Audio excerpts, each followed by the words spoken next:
Circe's gift threatens the gods, she is banished to the island of Aiaia, where she hones her occult craft, casting spells, gathering strange herbs, and taming wild beasts.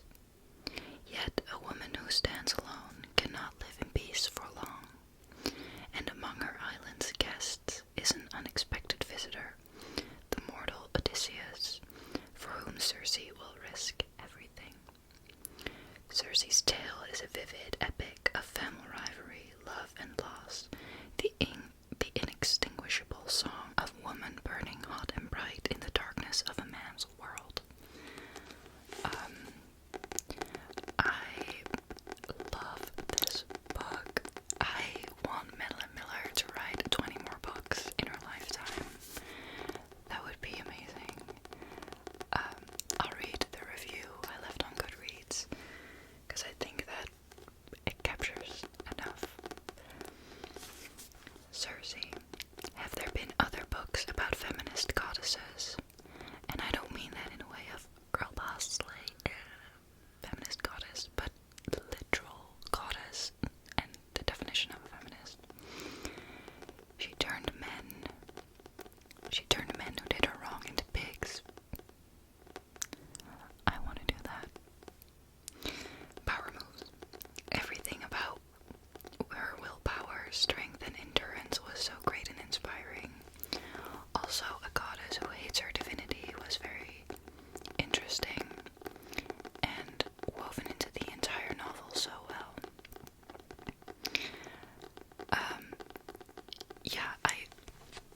I loved Circe. I like reading about witches, or anything in nature.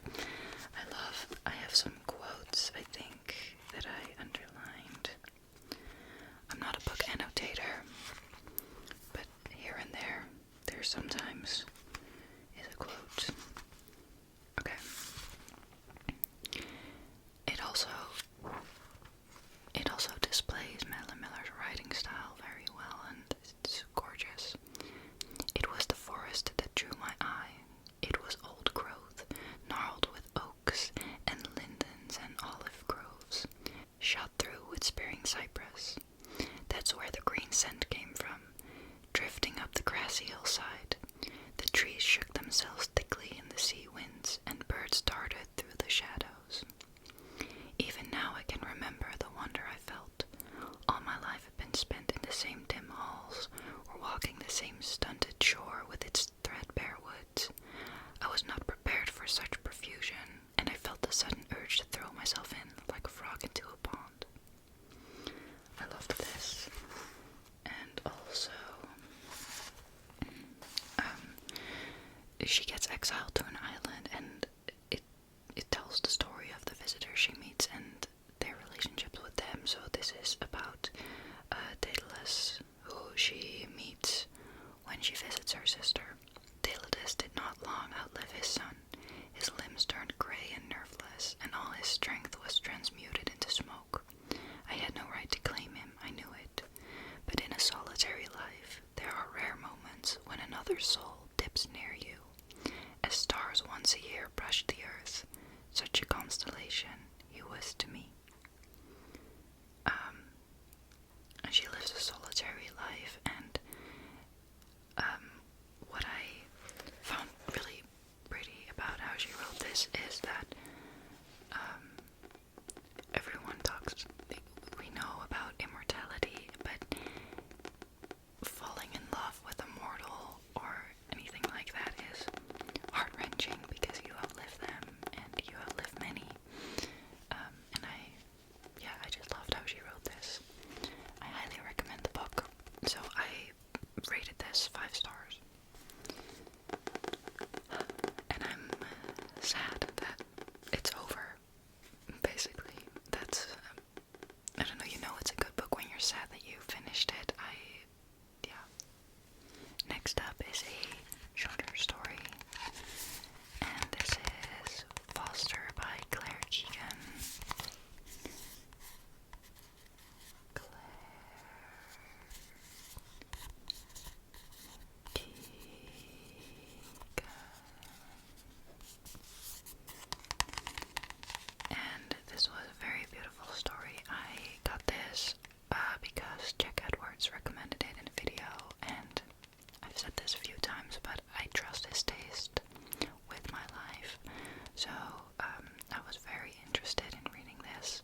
thousands of infants died in these institutions or were adopted out from the mother and baby homes. Earlier this year, the Mother and Baby Home Commission report found that 9,000 children died in 18 of the institutions investigated. In 2014, the historian Catherine Corliss made public her shocking discovery that 796 babies died between 1925 and 1961 in a Tuam home in the County Galway. These institutions were run and financed by the Catholic Church in concert with the Irish state. No apology was issued by the Irish government over the Magdalene laundries. Until Dosage Edna Kenny, sorry, that was an Irish name, did so in 2013. So it goes into a very serious topic, but it describes the actions around it very beautifully, and I'll read my review. It's told from the perspective of Bill Furlong, and it's his inner dialogue, and I think that it was done beautifully. It touched on so many themes. It is true and absolute selflessness. The book has beautiful quotes in it that deserve to be read by many of us. I admire Furlong as if he were a real person. If he was, I would DM him on Insta and thank him for what he did, even though I am no way involved whatsoever. That's how I felt about the main character. I love it. 5 stars. Highly recommend. Next up, I picked up a Dutch novel, which is interesting. It was the first one I picked up in 10 years. I'll be talking about it in Dutch as well as English, because I do think it's an interesting story, and I think you'll like hearing about it. I don't often gravitate towards Dutch authors. The books that I get recommended or see online are usually from English authors anyways, so I rather read it in the original language if I can. Hence why I often read in English. But this was a very, very fun story recommended to me by a friend, and I'm glad I picked it up. I talked a little bit about the book in a recent thrift haul, but I'll start with my Dutch review and then switch over to English. So, if you're not Dutch, enjoy some intelligible speaking. Dames en heren, koeken en peren. Dit boek is geschreven door Peter Buurman. En Peter Buurman is een auteur van de Speld. Dat vind ik gewoon al een fun fact. Maar dit volgt, ik lees het wel even. De nacht valt. Een inbreker sluipt een huis binnen. Tussen de waardeloze spullen blijkt een man te liggen. De inbreker vraagt: kan ik misschien iets voor je doen? Het is het begin van een onwaarschijnlijke vriendschap, die al gauw ontspoort in een wilde scooterrit langs een ingedutte grillroom, een nachtcafé voor slapelozen, een kliniek voor mensen met een chronische winterdip en de set van een soap waar maar geen einde aan komt. Een raadselachtige reis door de nacht, waarin de dingen net anders lijken dan overdag. Een goede nachtrust is een volstrekt originele debuutroman met een logica om van te dromen. En dat is echt hoe het was om dit te lezen. Het voelt echt alsof je iemands dromendagboek aan het lezen bent. Het is super grappig geschreven. Even kijken of ik iets kan voorlezen. Oké. De inbreker die kwam dus binnen in het huis van de oude man en die zag de man in bed liggen en toen was hij van: kan ik iets voor je doen? De inbreker is slecht in zijn werk. Oké, dat is een feit in dit boek. Maar de man zegt: een glaasje water zou me fijn lijken. Dus de inbreker haalt een glaasje water voor de man. Hier, zei de inbreker en hij zette het glaasje water op het nachtkastje naast het bed. Hij kuchte en stotterde: ik moest zomaar weer eens op huis aan. Hij zag het grijze gezicht van de man, nu van dichtbij. Het leek te willen glimlachen, maar zijn voorhoofd bleef steken in een moeizame frons. Ik heb nog 1 probleem, fluisterde de man hem toe. Ik kan er niet bij. Oh, maar ik kan het ook aangeven hoor. De man schudde zijn hoofd en kneep zijn ogen dicht terwijl hij sprak. De woorden moesten van ver komen. Ik zit vast.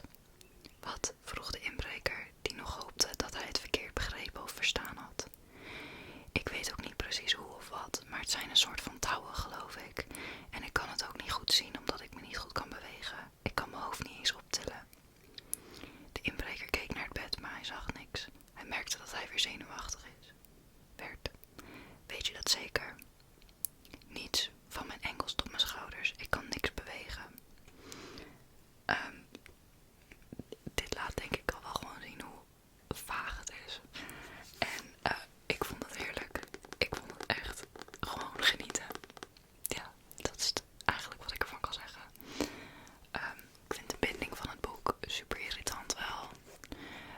Maar ja goed, dat zijn details. Back to English. So this follows a burglar who is very bad at his job. And he breaks into this old man's home and he finds the old man in bed.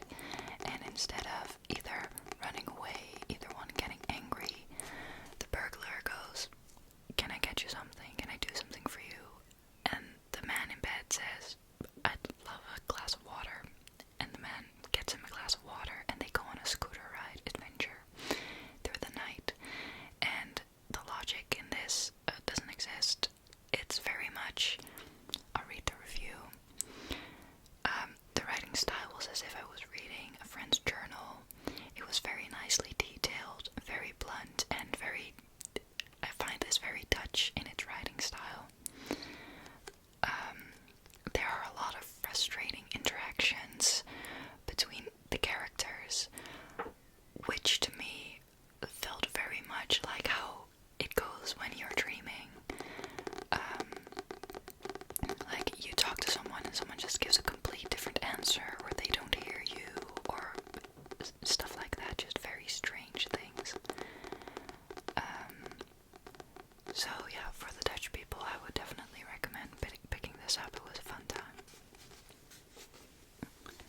Then we have a classic, which is Emma by Jane Austen.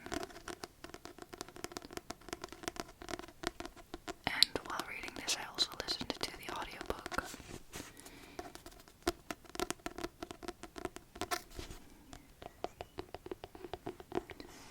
And I loved it. I loved it a lot. I'll read to you what I wrote about it. First of all, hello, character development.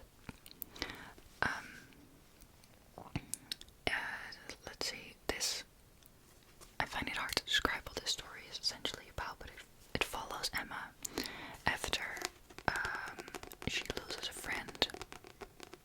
Well, she doesn't lose the friend, but the friend gets married and leaves. So she's navigating new friendships and kind of finding her new place, I guess. And Emma is arrogant, people call her arrogant, but I would say confident young woman who says she'll never get married. And she really follows her own mind. So, I said, hello character development. Emma grows a lot as a young woman in a very realistic, nuanced way by messing up and fixing things and sitting with guilt and learning not to respond from a place of jealousy. I loved reading about that. Emma is known to be unlikable and arrogant, but I found her becoming very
Next up, Where the Crawdads Sing. Where the Crawdads Sing by Delia Owens. And this book, God, I have not seen another book promoted as hard everywhere as this book. It's in every bookstore, in every commercial I've ever seen. I always saw this book, and I never picked it up. It has been the New York Times bestseller over 100 times, and it's been translated into 40 languages, so I bet you can pick up a copy in your language. But everyone was reading it, so I didn't want to, and that's a me problem. But where everyone runs right, I have the very, very strong urge to go left. And I just want to say that that was a very big mistake, because I loved it. 2 of my roommates had read it and they recommended it, and they never read, so I was like, okay, well, this has got to be good then. But this follows Kaya, and it's in late 1969. It follows Kaya, who is a little girl at the time the book starts, and she grows up on a marsh,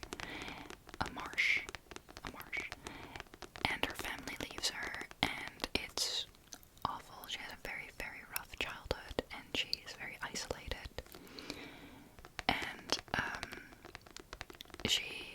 because she was left alone at a young age, you follow her through her survival and also her becoming a woman at the same time. And what did I write about it? Because I can't remember. All of it is very raw, tender, and beautifully written, and I was very surprised by that. She meets a boy, Tate, and he teaches her how to read and stuff, and their friendship is beautiful and sweet, but Kaya is very traumatized and very damaged. I don't like to use the word damaged, impacted by her past, so that we all, I think, know how when stuff happens in your life and the stories you create about that influence your decisions a lot. So that was very much going on in the book. And yeah, someone dies. Everyone thinks Kaya did it because she's not accepted in her town. She's very much not welcome. And that's all I will say about the plot, but it has a very long timeline, and I really liked that. It has themes of prejudice, privilege, poverty, and the environment, especially everything in regards to marshland, which was super interesting. I know nothing about it, and I love Kaya and her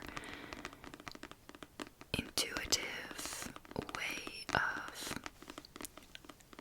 living her life eventually, and how in touch with nature she is, and how much solace and peace she found in that. And it turns out that the author, Delia Owens, is a trained wildlife scientist, it made a lot of sense, because I was reading this like, you've done your research, damn.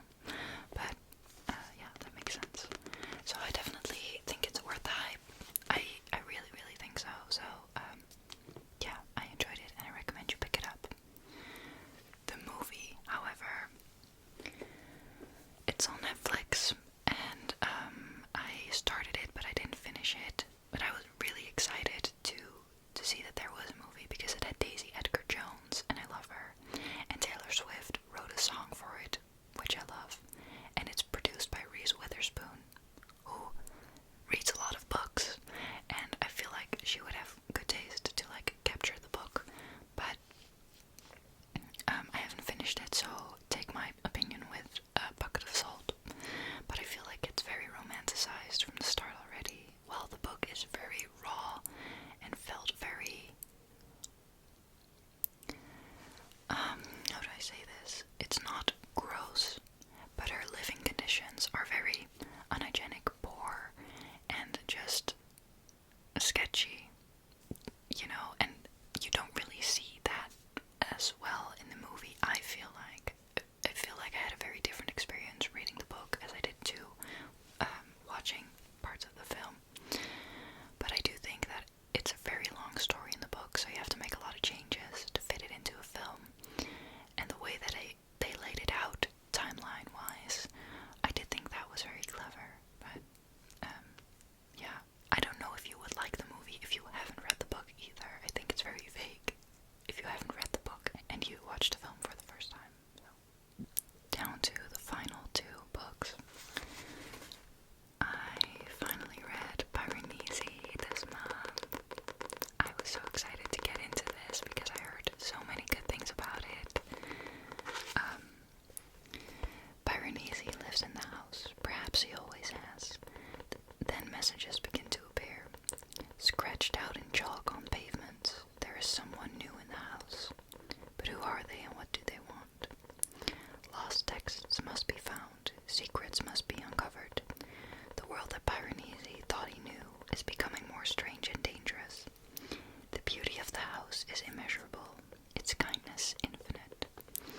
So, it tells a story of Piranesi, and he lives in this, looks infinite, labyrinth. Like, it has many, many hallways, many, many places to visit. And it's filled with statues, and it has climate. So there's an ocean, there's clouds, there's waves, there's animals, there's nature.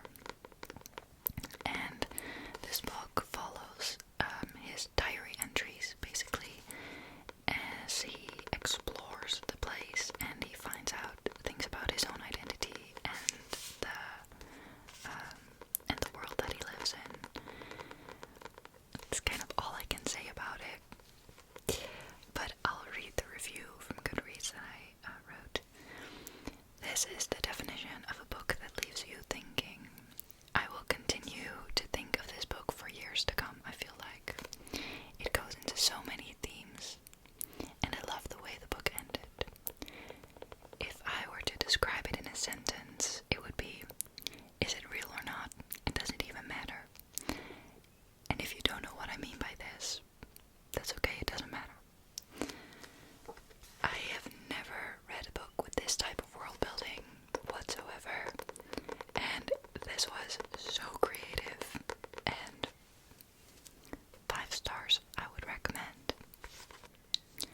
I know I went through that one pretty quickly, but I can't really say too much about it without ruining the plot for you. So just read it and then DM me on Insta and we can talk about it. Finally, I have a long review on this. Okay, I want to talk about this for a second, but Emily Henry came out with a new book, Happy Place, and this book is my happy place. We're all going to be saying that. As you may or may not know, I like Emily Henry a lot. She has that perfect mix of depth, fun, summer, sexual tension, personal issues, banter between characters. It's just, you just gobble these up, really. And this was her first book where it's about an already established couple, basically. And it's a lot bigger than her other books are. I didn't know if you can tell from this, but this is she's big. She's big. But I'm so glad it was. I had so many thoughts about it, so I'm just gonna read them to you. Okay, firstly, it is about Harriet and Wynne. They've been a perfect couple since they met in college. They go together like salt and pepper, honey and tea, lobster and rolls. Except now, for reasons they're still not discussing, they don't. They broke up 5 months ago and still haven't told their best friends. Which is how they find themselves sharing a bedroom at the main cottage that has been their friends' group's yearly getaway for the last decade. Their annual respite from the world, where for one vibrant, blissful week, they leave behind their daily lives, have copious amounts of cheese, wine, and seafood, and soak up the salty coastal air with the people who understand them most. Only this year, Harriet and Wynne are lying through their teeth while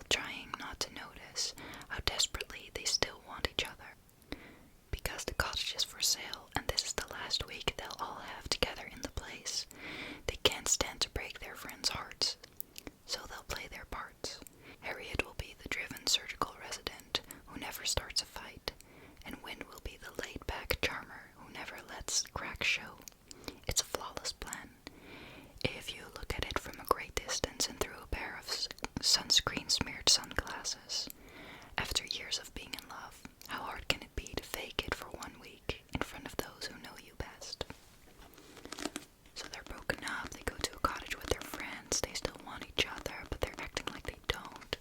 And if you've seen my other book reviews, you'll probably know that I love a good yearning, broken up, but clearly still not over each other, disgustingly in love, secretly, time jumps back and forth, and just tension on every level. I love that. So, thank you, Emily, for writing this. Okay, the fake dating trope in general never makes sense to me because we all know what's gonna happen, but I still enjoy it thoroughly if I know that it's gonna end up right. It's just fun. It also makes no sense to me that Harriet, who is a brain surgeon, does not think of telling her very best friends about her breakup. And later in the novel, you get more insight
books.